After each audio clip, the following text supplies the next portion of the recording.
तो दोस्तों तेलुगु सिनेमा से एक पैन इंडिया मूवी रिलीज हुई है दे कॉल हिम ओजी नाम से। और मैं जानता हूँ मैं इसके रिव्यू के लिए थोड़ा सा लेट हूँ और इसमें मेरी गलती नहीं है। वो इसीलिए क्योंकि इस फिल्म का हाइप मार्केट में है ही नहीं और इसका ट्रेलर भी मूवी के रिलीज से केवल 3-4 दिन पहले ही रिलीज हुआ था। तुम ही सोचो ना, आजकल के पैन इंडिया सिनेमा अपनी प्रमोशंस में करोड़ों खर्च कर देते हैं, लेकिन उसके कंपैरिजन में ये थोड़ा अंडर द रेडार आई और ऐसा लग रहा था कि मेकर्स खुद ही अपनी फिल्म को लेकर अंडर कॉन्फिडेंट है। तो चलो देखते हैं कि फिल्म सच में इतनी बुरी है या फिर ऐसा है ही नहीं। तो सबसे पहले फिल्म के प्लॉट को समझ लेते हैं। तो दे कॉल हिम ओजी की कहानी मुंबई के एक पोर्ट में सेट है जहाँ पे एक बड़ा कारोबार हो रहा है एंड क्योंकि फिल्म मुंबई पे सेट है तो गैंगस्टर का एंगल तो होगा ही। तो इस पोर्ट में भी एक गैंग वॉर चल रहा है और इसी के बीच में आता है पवन कल्याण का कैरेक्टर। अब इस पोर्ट में गैंग वॉर क्यों चल रहा है, पवन कल्याण की बैक स्टोरी क्या है, उसका जापान से क्या कनेक्शन है और इमरान हाशमी इसमें क्यों घुसते हैं, यही सब इस फिल्म का असली कोर है। और यही स्टोरी पूरे ब्रूटली एक्शन सीक्वेंसेस के साथ कंटिन्यू होती है। एंड सच कहूँ तो जब जब पवन कल्याण अपना कटाना लेकर निकलते हैं ना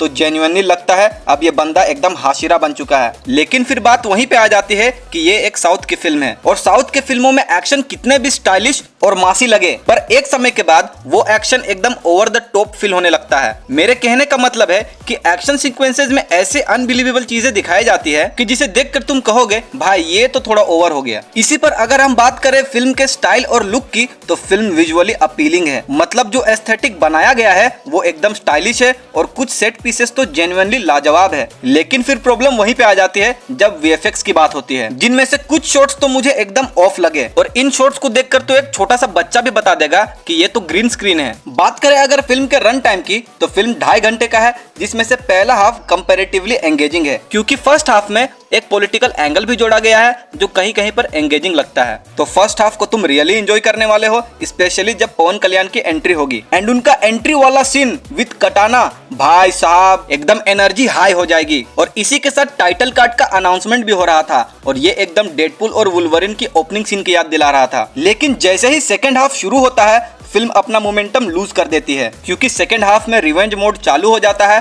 और स्टोरी के अंदर स्टोरी घुसने लगती है। और एक पॉइंट के बाद तो मुझे लग रहा था कि भाई अब बस करो, कब खत्म होगा ये। फिल्म में कुछ इमोशनल एंगल्स को इंट्रोड्यूस भी किया गया है लेकिन नरेशन इतना इनकंसिस्टेंट है और स्क्रीन प्ले इतनी वीक थी कि ये सब कुछ एकदम अननेसेसरी लगता है। अल्टीमेटली फिल्म सिर्फ पवन कल्याण के बारे में है और पवन कल्याण के अराउंड ही घूमती है और हर कैरेक्टर का काम उनके ओरा को सिर्फ बढ़ा चढ़ा कर दिखाना है, जैसे केजीएफ और पुष्पा में होता था। मैं ऐसा इसीलिए बोल रहा हूँ क्योंकि डायलॉग्स भी ऐसे ही लिखे गए हैं जो बस हीरो की एंट्री को वर्शिप करे, इसलिए ये सिर्फ एक फैन सर्विस है। और अगर तुम पवन कल्याण के हार्डकोर फैन हो तो तुम्हें डेफिनेटली मजा जरूर आएगा, लेकिन बाकी ऑडियंस के लिए ये एक typical template drive and fair ही लगेगा। देखो फिल्म में फ्लॉज तो हैं और इनमें इनकंसिस्टेंसीज भरी पड़ी है, बट फिल्म ने एक डिपार्टमेंट में बिल्कुल भी डिसअपॉइंट नहीं किया और यही इस फिल्म का सबसे बड़ा हाईलाइट भी है। ये ना तो पवन कल्याण का स्टाइलिश अवतार था और ना ही उनका प्रेजेंस, ये था थमन का बीजीएम। भाई इस फिल्म का बीजीएम एकदम नेक्स्ट लेवल का है। थमन ने जो एनर्जी, फायर और धमाका अपने म्यूजिक से क्रिएट किया है ना, वही इस फिल्म की असली जान है। एक्शन सीन्स और एंट्री मूवमेंट्स को इस म्यूजिक ने ही पंप अप कर दिया है और इतना बेहतरीन तरीके से किया है कि स्क्रीन पर जो छोटे मोटे फ्लॉज भी होते हैं वो थोड़ी देर के लिए इग्नोर हो जाते हैं। इसलिए इस फिल्म में बीजीएम का इम्पैक्ट इतना ज्यादा है कि ऑनेस्टली अगर उसे फिल्म से निकाल दिया जाए तो film will be like samosa without आलू। डायरेक्शन की अगर बात करें तो इस फिल्म को डायरेक्ट किया है सुजीत ने, जिनकी लास्ट फिल्म 2019 में आई थी